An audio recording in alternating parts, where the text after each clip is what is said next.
네, 우리가 계속 마지막 전주에 우리가 에베소서 말씀을 계속 보고 있습니다. 근데 우리는 지금 에베소서 2장을 계속 보는 중에 있죠. 그래서 에베소서 2장을 보면서 우리가 꼭 기억해야 하는, 우리가 잊지 않아야 하는 것은 에베소서 2장의 내용이 에베소서 1장의 내용과 이어지고 있다는 점입니다.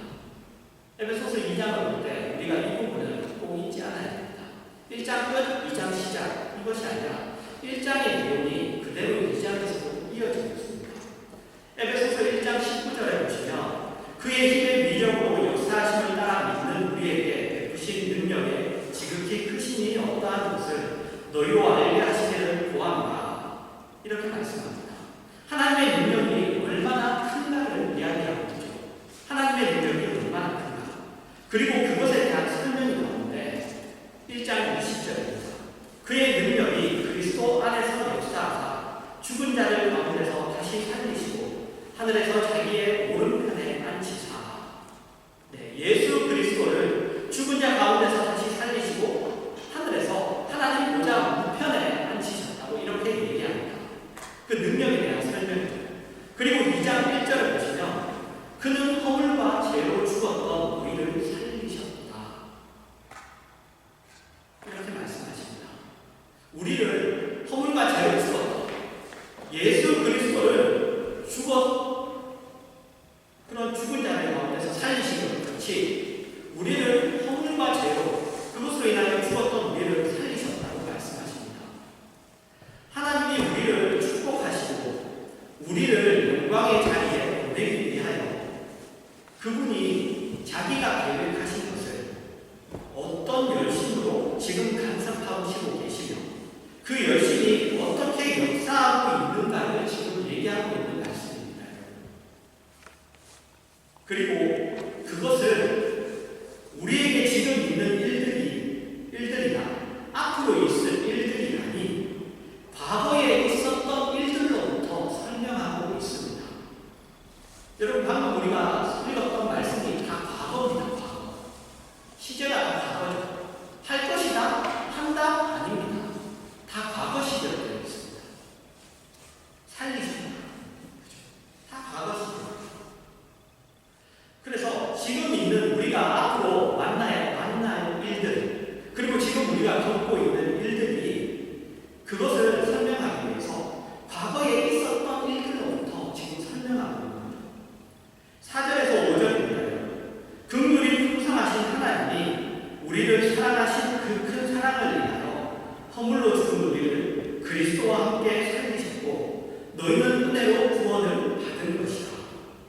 하나님이 우리를 그리스도와 함께 살리셨다고 합니다.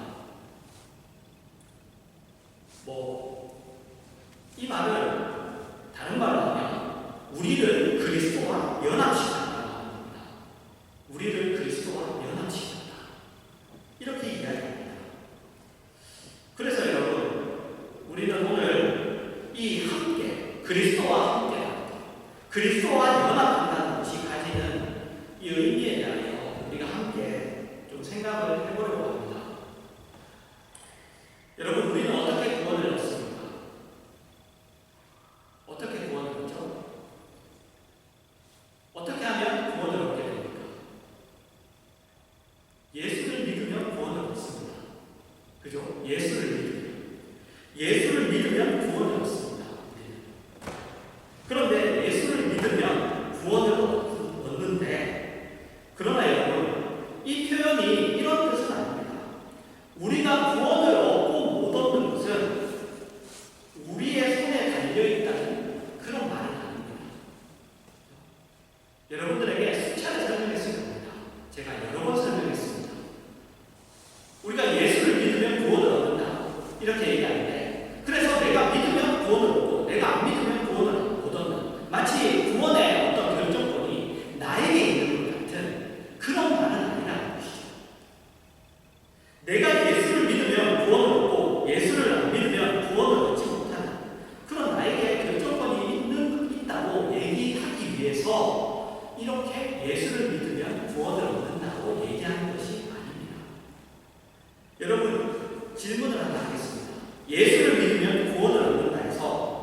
제일 중요한 단어가 무엇이라고 생각하십니까? 예수, 믿음, 구원. 이 세 가지 단어 중에 제일 중요한 단어가 뭐라고 생각하십니까? 뭐죠? 예수인가요? 믿음인가요? 구원인가요? 이 세 가지 단어 중에 제일 중요한 단어가 뭘까요? 예수입니다. 예수. 예수, 믿음, 구원 중에 제일 중요한 단어는 예수예요. 예수가 빠지면 어떤 것도 되지 않습니다. 예수입니다. 예수. 성경이 예수를 믿으면 구원을 얻는다고 말을 할 때 그 표현은 믿음을 초점으로 한 표현이 아닙니다. 그것이 아니라 예수라는 분에 의해서만, 예수에 의해서만 구원이 가능하다는 것을 초점으로 한 표현입니다. 주 예수를 믿으라. 그리하면 너와 내 집이 구원을 얻으리라. 이 말은 믿어라. 그러니까 믿어라. 결정해라라는 결단을 요구하기 위해 제시하는 말이 아니라 예수라는 이름 때문에 제시하는 말입니다. 그분에게만 구원이 있다는 것을 이야기하기 위해서 제시하는 말이죠. 성경은 우리가 구원을 얻기에 얼마나 부족했는가를 이야기합니다. 여러분, 우리가 방금 읽었던 본문의 2절과 3절을 제가 다시 읽겠습니다. 그때 너희는 그 가운데서 행하여 이 세상 풍조를 따르고 공중의 권세 잡은 자를 따랐으니 곧 지금 불순종의 아들들 가운데서 역사하느니라. 전에는 우리도 다 그 가운데서 우리 육체의 욕심을 따라 지내며 육체와 마음에 원하는 것을 하여 다른 이들과 같이 본질상 진노의 자녀입니다.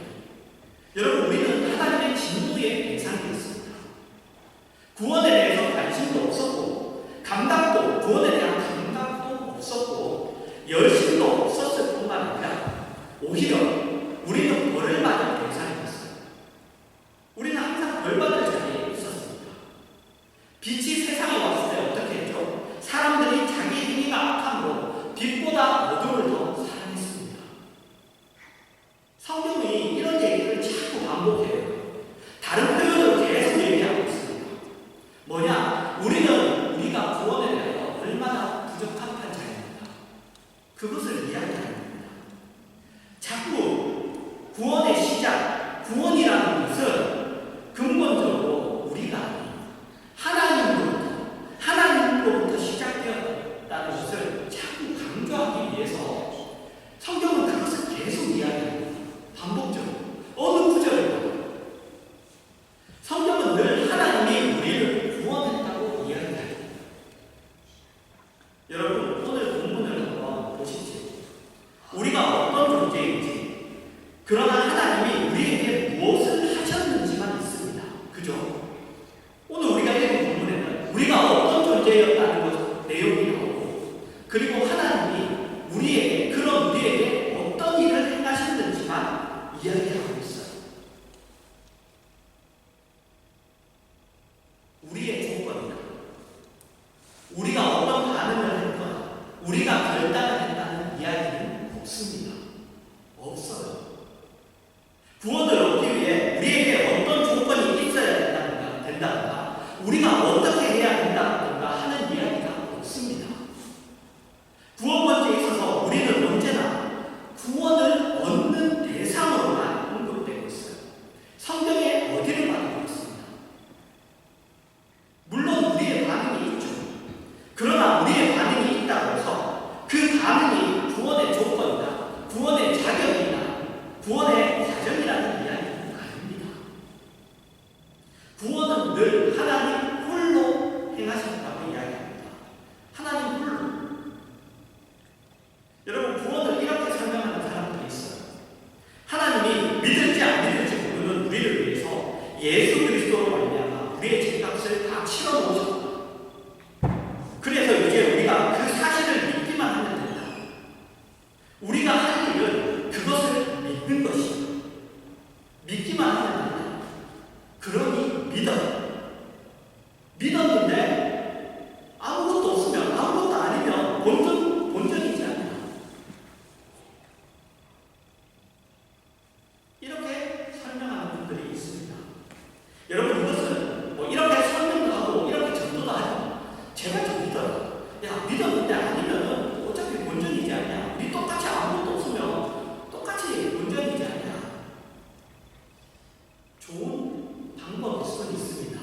좋은 방법일 수 있어요. 그러나 영혼 구원에 대한 그 마음은 알겠습니다. 그렇게 해서라도 하고 싶은 그 마음은 알겠어요. 그러나 설명은 여러분 틀린 설명입니다. 설명은 틀렸어요. 여러분 신앙은 그 기초를 잘 쌓아야 됩니다. 신앙은 기초를. 그래야 여러분 기초가 탄탄해야 그 위에 많은 것을 쌓을 수 있습니다. 그 기초가 튼튼하지 않으면 그 위에 쌓을 수가 없죠. 그죠? 기초가 튼튼하지 않으니까 마치 피사의 사탑처럼 이렇게 기둥에서 언제 쓰러질지 몰라요. 그 위에 뭘 쌓아? 언제 쓰러질지 모르는 그 불안감을 늘 가지고 있는 거예요. 신앙은 여러분 기초를 잘 쌓아야 됩니다. 물론 여러분 그렇게 예수님을 믿는다고 해서 구원이 어떻게 되는 건 아니에요. 구원이 없다거나 구원받을 수 없다거나 이런 말은 아닙니다. 그러나 구원 얻은 사람이 그 다음에 쌓는 일에 방해가 됩니다. 방해가 돼요. 대부분의 성도들을 만나보면 열심히 있습니다. 열심히 있는데 열심히 있는 대로 다 되는데 그 위에 쌓는 것이 없어요. 일은 열심히 하고 뭔가 열심히 하는데 그 위에 뭔가 쌓여 있는 게 그 신앙의 바탕, 기초 위에 뭔가를 그 위에 계속 신앙이 쌓여가는 것이 없다는 거죠. 여러분 우리가 깊이 좀 생각해 볼 문제입니다. 여러분 성경은 우리가 진노의 자녀였다. 너희가 진노의 자녀였다. 그러나 너희가 회개한다면 구원하겠다라고 이야기하고 있지 않습니다. 그죠? 너희가 진노의 자녀지만 너희가 회개한다면 그러면 구원해 주겠다. 그렇게 이야기하고 있지 않아요. 조건이 없습니다. 너희는 진노의 자녀였고 그래서 하나님의 심판 아래 있었다. 그러나 한 번 더 기회를 줄게. 내가 예수를 보냈다. 너희가 믿나 안 믿나 보겠다. 이런 이야기가 아니라 너희는 본질상 진노의 자녀였다고 인류 모두를 심판 아래 둔 다음에 바로 이어서 어떤 조건, 어떤 것도 없이 우리를 그리스도와 함께 살리셨다고 이야기합니다. 구원이 이루어졌다고 이야기해요. 우리의 상태를 지적하고 너희는 구원받았다 이렇게 이야기한다. 여러분 구원 문제를 이야기할 때마다 우리를 가장 놀라게 하는 게 바로 이거예요. 심판을 이야기하고 심판을 이야기하시고 바로 이어서 구원을 얘기하세요. 그 완성된 구원을 이야기하고 있습니다. 우리가 믿으면 구원을 하고 안 믿으면 구원을 안 하는 것이 아니라 이미 우리는 구원받은 사람입니다. 구원받은 사람. 여러분 잘 생각해 보세요. 성경은 우리가 언제 구원을 얻었다고 하느냐면 항상 여러분에게 여러 번 질문했죠. 여러분 언제 구원을 얻었습니까?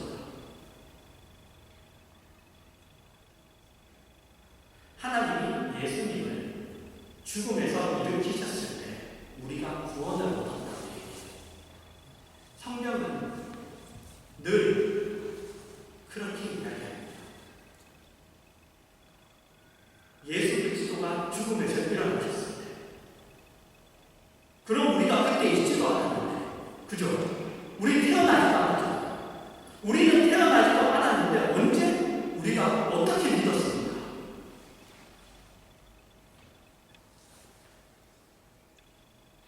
여러분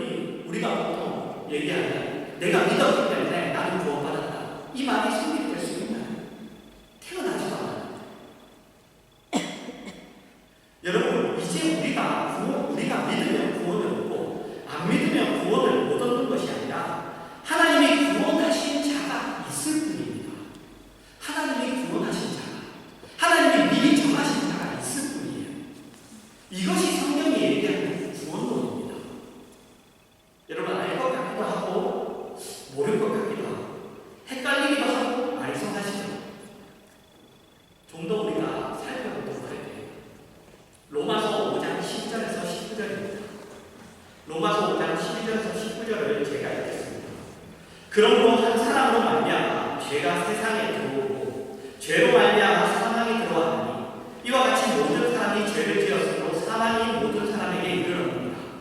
죄가 율법이 있기 전에도 세상에 있었으나 율법이 없었을 때에는 죄를 죄로 여기지 아니하였느니라.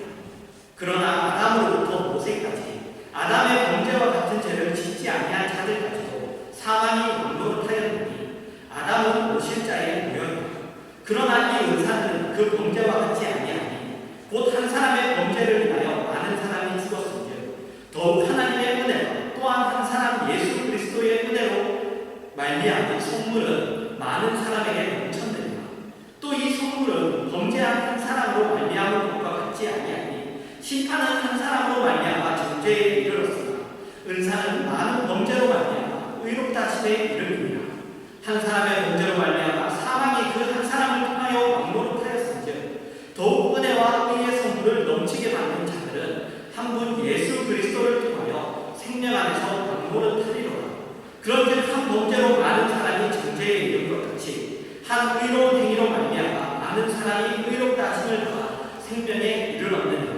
한 사람이 순종하지 아니하고 많은 사람이 죄인 된 것 같이 한 사람이 순종하심으로 많은 사람이 의인이 되리라. 아멘. 여러분 계속해서 같이 이렇게 얘기하고 있어요. 그러니까 아담과 예수 그리스도를 계속해서 비교하고 있습니다. 그러면서 여러분 아담은 누구라고? 오실 자의 모형이라고. 오실 자가 누구예요? 예수 그리스도예요. 그러니까 아담은 예수 그리스도의 모형이에요.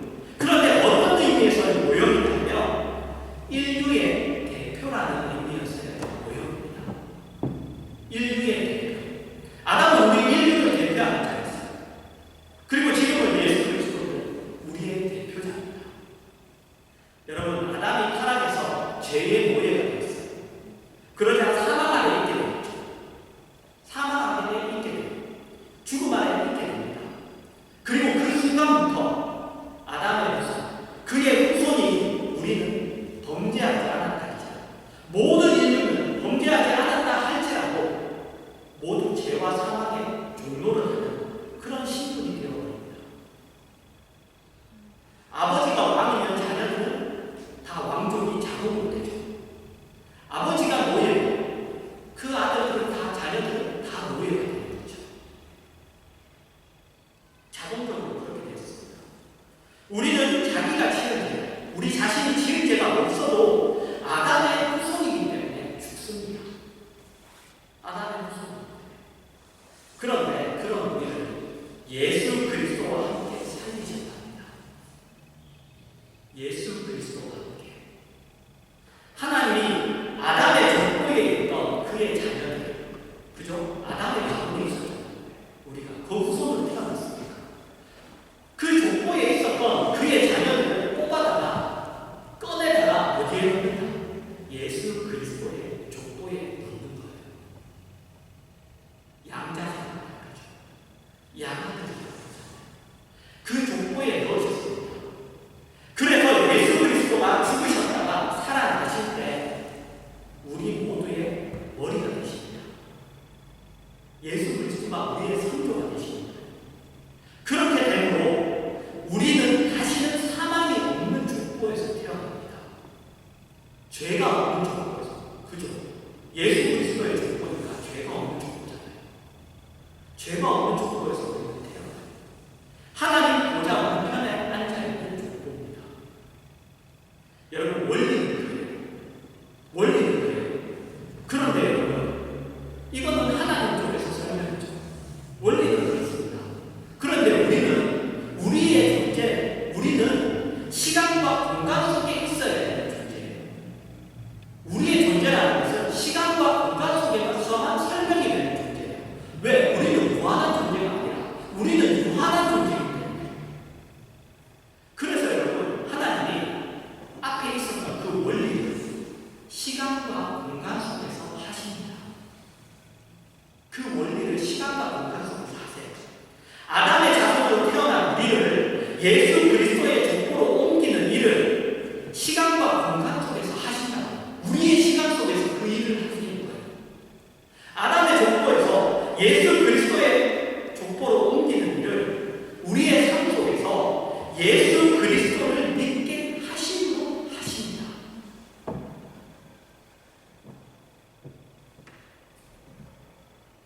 나는 그때 믿었습니다. 나는 그런 사건들과 그런 환경들을 만나게 하시는 거예요. 그걸 경험하게 하시는 거예요.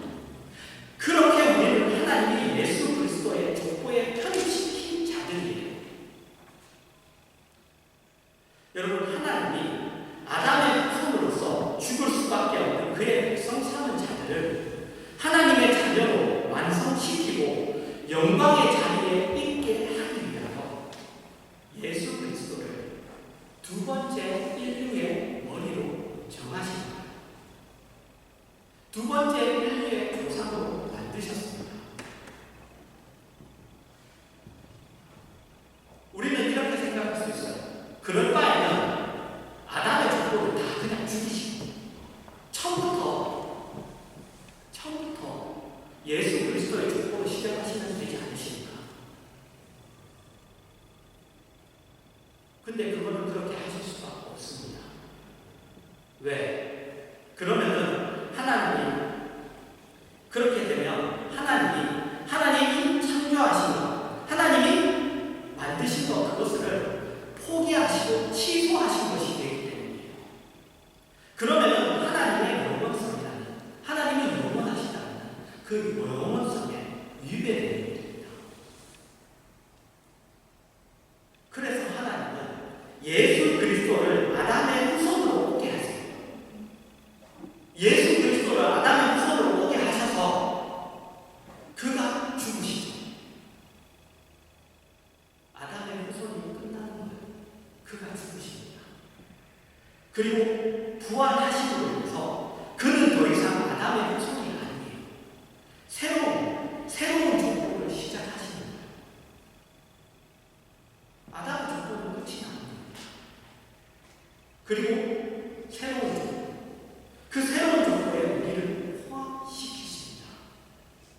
우리는 예수 그리스도의 후손으로 태어나는 거예요. 그래서 어떤 일들이 가능하냐? 그래서 여러분, 성경의 말씀이 가능한 겁니다. 로마서 8장 1절에서 2절입니다.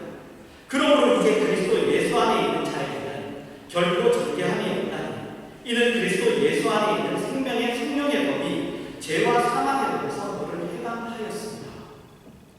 다시는 죄가 우리의 주인으로서 하지 못하고 사망이 아무것을 우리에게서 하지 못해요. 왜냐하면 죄와 사망의 법은 죄인들에게만 적용되는 법이기 때문이에요. 죄의 족보에 있는 사람들에게만 적용되는 법이기 때문에. 그런데 우리는 그 족보에 있지 않습니다.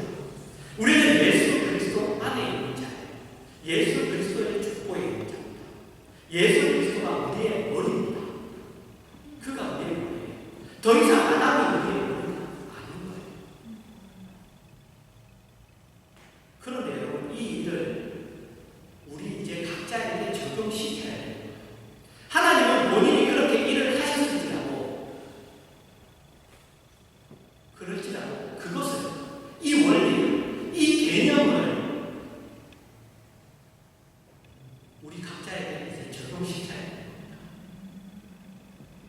아담의 후손으로 태어난 자리에서 예수를 믿어 그리스도의 족보로 옮겨오는 일을 시간과 공간 속에서 하시는 거예요.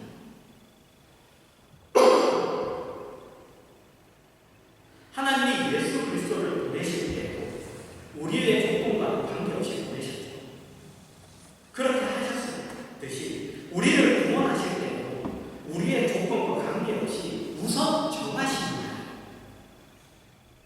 여러분, 자녀를 만드시는 것이 아니라 만드신 자녀를 부르시는 거예요. 이미 정해진 자녀를 부르시는 겁니다.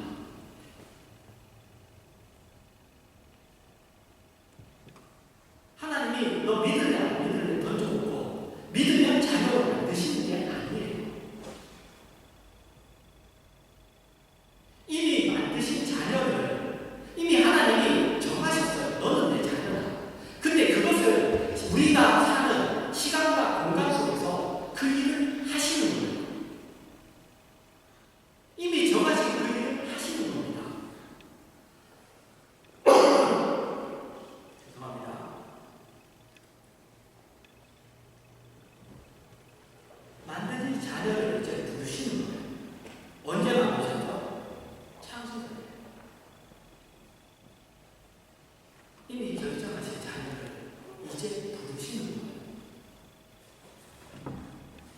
지금 너가 받아들이면 내가 자녀 삼아주고 자녀로 만들고 안 받아들이면 자녀로 만들지 않겠다.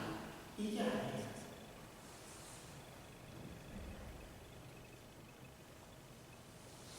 시간과 공간 속에서 존재하기 위해 이 일을 하시기 위해서 예수 그리스도가 이 시간과 공간이라는 유한으로 들어오시는 거예요. 들어오셔서 아담의 후손으로 올 수밖에 없죠. 왜? 모든 인류는 아담의 후손이라는 분이 아니면 태어날 수가 없어요. 다른 분은 태어날 수 있는 분이 없어요. 무조건 이 세상에 태어나면 아담의 후손으로 태어나는 거예요. 그 분밖에 없습니다. 그런데 예수 그리스도로 그 분으로 태어나시죠. 그렇게 하시지 않으셔도 되는데 거기서 그 분으로 후손으로 올 수밖에 없을 이 하나님의 자녀들을 예수 그리스도의 축복으로 옮기는 일을 넣는 일을 하시는 거예요. 우리 앞에 복음을 제시해놓고 너 믿을래? 안 믿을래? 라는 선택을 우리에게 요구하시기보다 우리는 믿어야만 되도록 되어 있는 자예요. 믿어야만 되도록.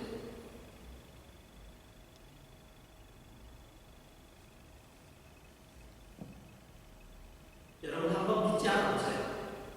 여러분 한번 믿지 않아보십시오. 하나님 어떻게 하십니까? 하나님 그냥 놔둘 것 같아요. 하나님이? 아닙니다. 그렇지 않아요. 처음에는 좋게 이야기하시죠.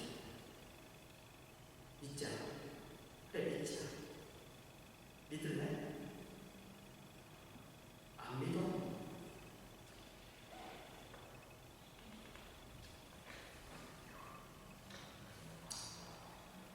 여러분, 하나님이 그렇게 하셔서 우리가 이 자리에 오게 된 거예요. 우리는 믿어야만 되는 자로 정해져 있었습니다.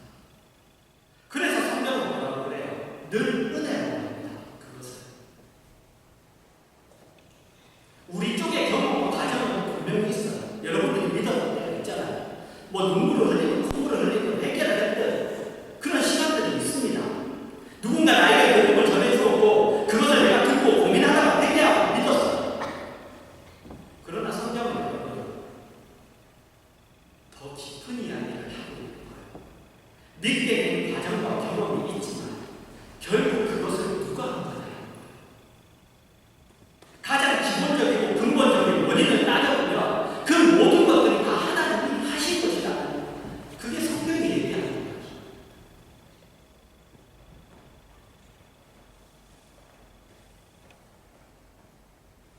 내가 믿는지 안 믿는지 내 안에 경험돼야 되겠잖아요. 하나님이 하신 내용이 내 안에 경험되어져야 되기 때문에 우리가 경험하는 그 경험과 내가 믿었다고 고백하는 그 고백은 우리를 위한 그 과정에 그냥 불과한 거예요. 시간과 공간이라는 이 유한성 속에서 우리가 유한성 속에서 우리가 느낄 수 있는 그런 결과에 불과한 겁니다. 하나님이 다 하셨어요. 그게 성경이 얘기하는 거예요. 그 말이 뭐냐? 그리스도와 함께 살리셨다는 말이에요. 그 말이 너희를 그리스도와 함께 살리셨다는 말이에요. 여러분 그러면 우리는 한 걸음 더 나가서 우리가 지금 어디에 있는 자라는 것을 알 수 있습니다. 우리가 어디에 있는 자? 우리 앞으로 암송할 말씀, 다음 주간에 암송할 말씀. 우리가 어디에 있는 자? 우리는 예수 그리스도와 함께 있는데, 그죠? 우리는 예수 그리스도와 연합되어 있어요. 함께 있습니다. 예수 그리스도와 우리의 관계는 부부로 얘기하죠. 함께. 근데 지금 예수 그리스도가 어디에 계시죠? 예수 그리스도가 어디에 계십니까?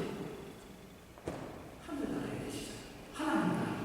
하늘보다 우편에 계시잖아요. 그러면 우리는 어디에 있는 거예요? 하늘보다 우편에 있는 거예요. 하늘보다 우편에 있습니다. 하나님 나라에 있는 거예요. 아닌데요? 나는 지금 이 땅에 있는데요. 아직 내가 하나님 나라에 있지 않은데요. 아닙니다.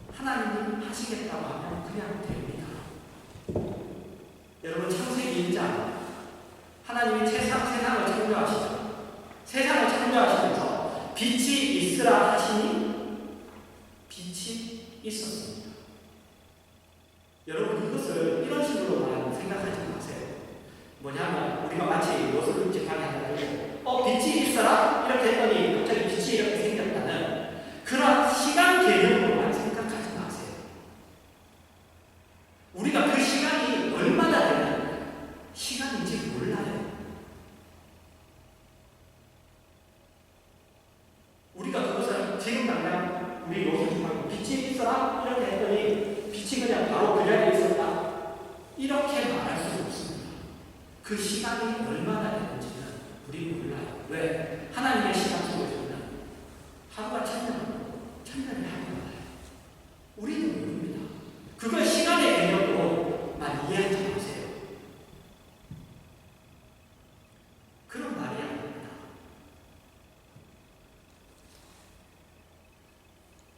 그런 뜻이 아니라 하나님이 하시겠다는 것은 막을 수 있는 것이 없다는 뜻입니다.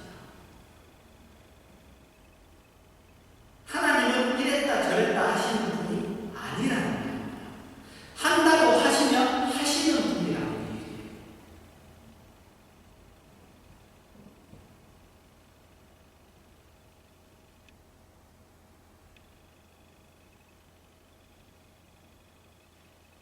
하나님이 하시겠다고 하면 그것이 곧 결과라는 말입니다.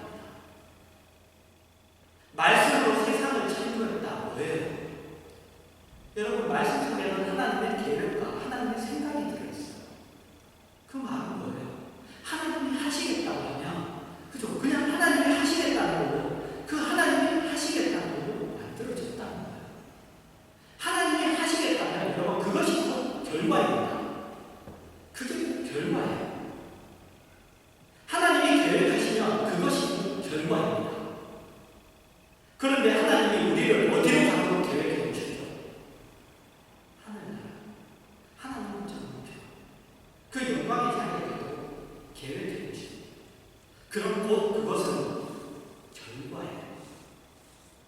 결과입니다. 벌써 하나님 나라입니다. 벌써 하나님 나라입니다. 이미 거기 있는 거예요. 그래서 여러분이 여러분뿐만 아니죠. 우리가 신앙생활을 하다가 다른 길로 빠질 수 있어요. 그죠? 다른 길로 갈 수 있습니다. 그럼 어떻게 될 거라고 생각합니까? 우리가 다 느끼잖아요. 경험했잖아요. 나는 다른 길로 가고 있고 하나님은 나를 하나님 나라에 있게 그 자리에 있게 할 거예요. 이거는 정해진 거예요. 불변입니다. 왜? 하나님이 작정하시면 그게 곧 결과입니다. 이미 정해진 거예요. 그런데 나는 다른 길로 가고 있어. 그러면 하나님은 어떻게 하실 것 같아요?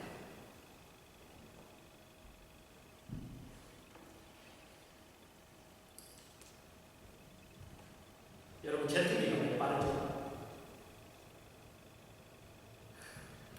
여러분 비행기가 왜 빨라요? 꽁무니에서 불나게 되는 거죠. 여러분 꽁무니에 불나면 빨라져요. 무슨 말이냐면 시간이 얼마 없는데 이만큼 달리는 거 같어. 그러면 이쪽으로 데려가려면 그만큼 여기서 후려쳐야 되죠. 그래서 여러분 간증이 많다는 것이 꼭 신앙이 좋다는 얘기는 아니에요.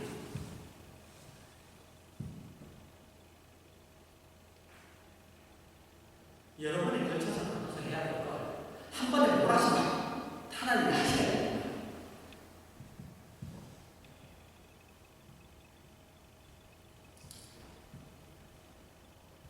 갈라디아서 2장 20절입니다. 내가 그리스도와 함께 십자가에 못 박혔느니 그런즉 이제는 내가 사는 것이 아니라 오직 내 안에 그리스도께서 사시는 것이라. 이제 내가 육체 가운데 사는 것은 나를 사랑하사 나를 위하여 자기 자신을 버리신 하나님의 아들을 믿는 믿음 안에서 사는 것이라. 여러분 이거 사도 바울의 고백이죠. 근데 여러분 이 고백이 목표라고 생각하지 마세요. 이거 목표가 아닙니다. 우리가 고백해야 할 목표가 아니에요. 이 고백은 성도라면 누구나 할 수 있는 고백입니다. 왜냐하면 그리스도와 분리되어 있는 성도는 없기 때문이에요. 여러분 지금도 저희가 기억나는 게 있어요. 뭐냐면 제가 어떤 청년이 찬양팀을 같이 했어요. 제가 찬양팀 리더로 이렇게 섬기고 있었는데 어떤 청년이 찬양팀에 같이 왔는데 싱어였어요. 근데 그 청년이 이런 얘기를 하는 거예요. 전도사님, 저는 이 찬양을 할 수 없습니다. 왜? 왜냐하면 이것은 저의 고백이 아니기 때문입니다.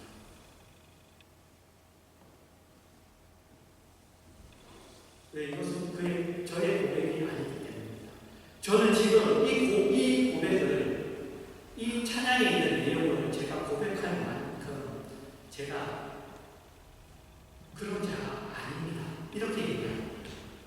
그래서 어떤 찬양은 본인이 찬양할 수 있고, 그때 그 찬양이 어쨌든 우리 찬송가 중에 그거였어요. 내 목숨도 바치겠다. 이런 찬양이었어요. 그런데 이것은 내가 고백할 수 없습니다. 왜냐하면 나는 아직 그렇게 마음이 없기 때문에 그랬어요. 근데 내가 가진 그걸로 우리가 신앙 고백하는 거 아니에요. 내가 가진 것은 신앙, 내가 지금 그런 자이기 때문에 고백할 수 있는 게 아니에요. 그런 자는 아무도 없어요. 그런 자는 없습니다. 그리스도와 함께이기 때문에 할 수 있는 거예요. 그런 자는 없어요. 여러분, 이 성도 마음의 고백, 이것은 여러분 우리가 성도로서 가져야 되는 어떤 목표, 그게 아니에요. 이거는 우리가 지금도 할 수 있는 고백입니다. 왜? 그리스도와 함께이기 때문에. 그리스도와 함께 하지 않은 성도는 없습니다.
부부 관찰 예능에 제목이 동상이몽입니다. 뭐냐면 함께 있지만 서로 다른 곳을 보고 있는 거죠. 우리가 예수 그리스도와 함께 있지만 우리는 늘 함께 있습니다. 함께 있지 않은 적이 없어요. 함께 있지만 우리가 예수 그리스도가 바라보는 곳을 보고 있지 않은 분입니다.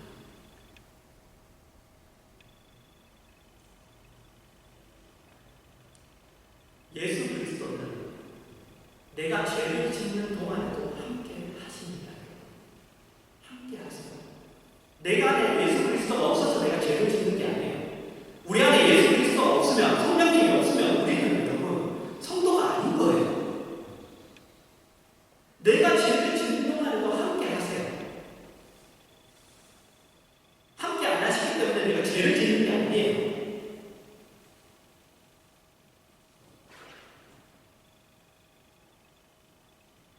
그래서 뭐라고 성경이 계속 그러죠? 너희 몸은 너희가 하나님께로부터 받은 바 너희 가운데 계신 성령의 전인 줄 알지 못하느냐. 너희는 성령의 전이라고 계속 얘기하는 이유가 뭐예요? 그러니 죄를 짓지 마라. 거룩하게 살아라. 하나님이 너희 안에 계신다. 그 이야기를 계속하는 거예요.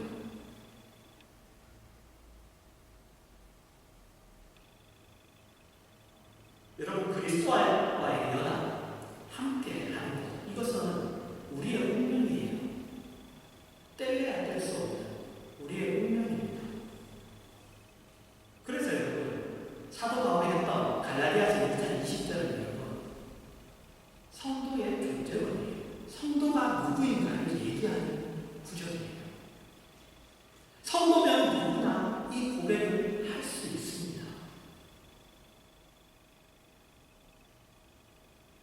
여러분 성도는 그런 사람입니다. 그리스도와 분리되어 있지 않습니다. 그 분리되어 있지 않다는 것을 인식하고 순종하는 자가 아니고 그렇지 않은 자가 있을 뿐이에요. 함께 있지 않은 성도는 없습니다.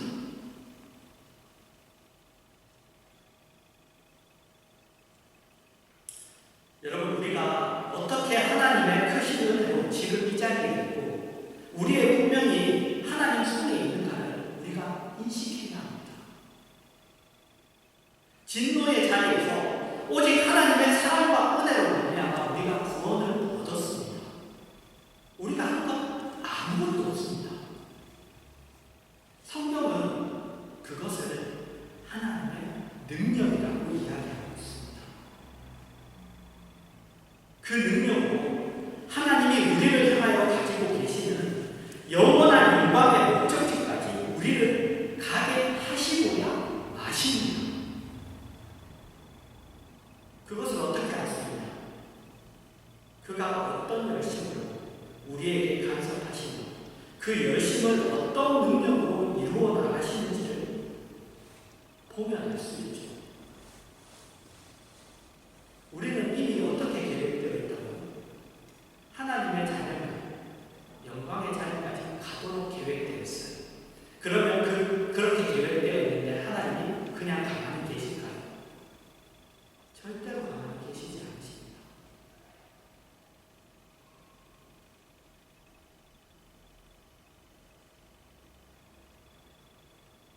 그래서 얘기하잖아요. 하나님이 우리를 얼마나 사랑했는지를 뭘 보면 안다고? 십자가를 보면 안다. 십자가가 뭐라고? 하나님이 우리를 사랑하시는 증거라고. 그것이 그냥 여러분 이런 말이 아니에요. 그냥 내가 너희를 위해서 죽었다, 내가 그만큼 사랑한다 이 말이 아니에요.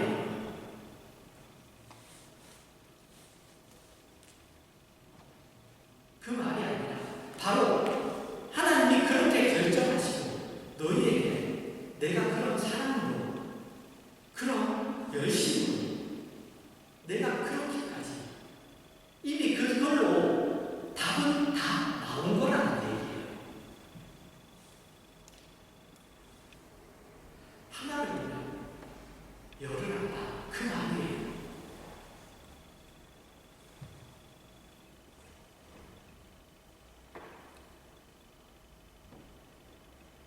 하나님은 예수 그리스도를 죽은 자 가운데서 일으켜 하늘 보좌 우편에 앉히셨습니다. 그리고 진노의 자녀로 심판 아래 있어서 우리를 하나님의 자녀로 꺼내셨어요. 우리가 믿겠다고 했거나 우리에게 구원받을 만한 조건이 있었거나 우리가 협조하지도 않았는데도 불구하고 우리를 꺼내셨어요. 그럼 우리는 이렇게 얘기할 수 있어요. 아니 그런 일이 어떻게 가능해요? 그런 일이 어떻게 가능해요? 그래서 하나님의 능력인 거예요.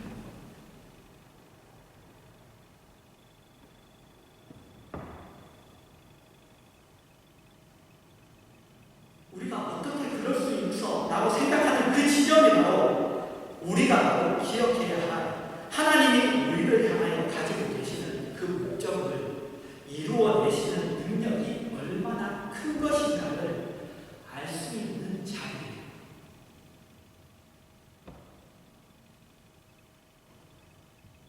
아니 어떻게 그럴 수 있지?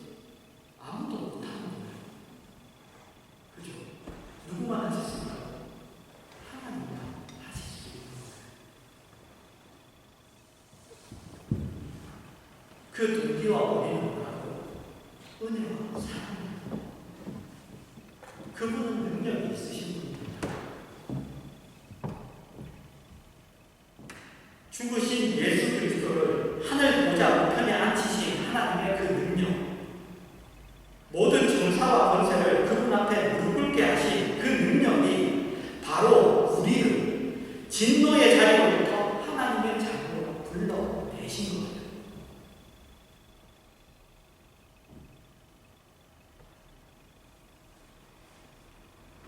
여러분 우리가 이것을 기억한다면 하나님이 그가 계획한 것을 어떻게 이루시고야 말 것인가를 우리가 기억하게 되겠죠.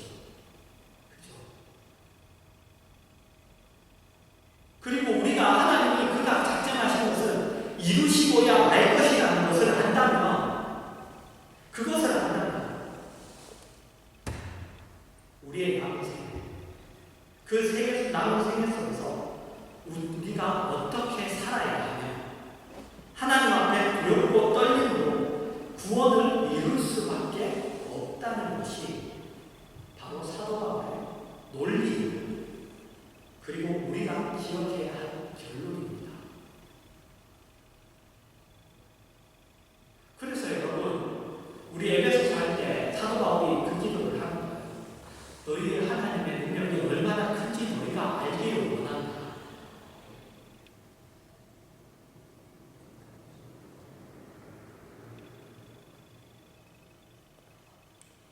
그리고 이것이 결론이자 우리가 다 이해할 수 없는 하나님의 은혜이고 사랑이고 하나님의 간섭이 있는 능력입니다. 여러분 이것을 인식하시고 여러분 마음에 감사와 감격과 그리고 그것뿐만이 아니죠. 긴장, 두렵고 떨리는 마음 그 마음이 있기를 주님의 이름으로 축원합니다.